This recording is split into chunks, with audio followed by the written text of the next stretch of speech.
So we get requests for a lot of help and advice on how do I end a tenancy correctly. We've given lots of advice about how to start it, how to protect everything.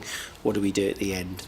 So we do issue on our website an end of tenancy guidance document, and this talks about trying to think about moving the tenant out of a property before the last day of the tenancy.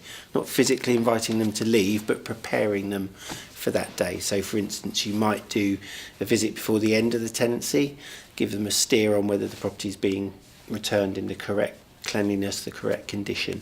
That can help them understand what they need to sort out before they leave. Remember, tenants have often lost their tenancy agreement, probably lost their prescribed information and forgotten what am I supposed to do before I go. Certainly I think it's worth having a good checkout report, which refers back again to a good quality inventory at the start of the tenancy.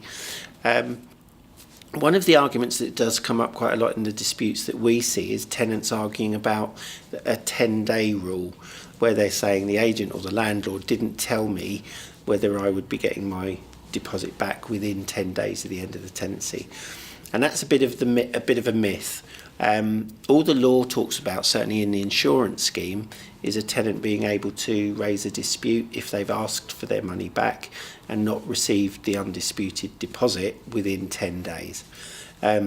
Essentially, that means 10 days of the undisputed amount being identified. So our advice to agents is serve the checkout report as soon as you can on the tenant. That will put them on notice that there are issues with the property, and then as soon as you're able to get those invoices and estimates that apportion responsibility, follow that up with the tenant. We also have on our website a deposit deductions template. It's an editable PDF, and it's a really good checklist for helping put your case to a tenant for what you want, why you want it, and what the documents are that you're relying on and that the tenant in turn could look at to see why they're responsible for paying some money.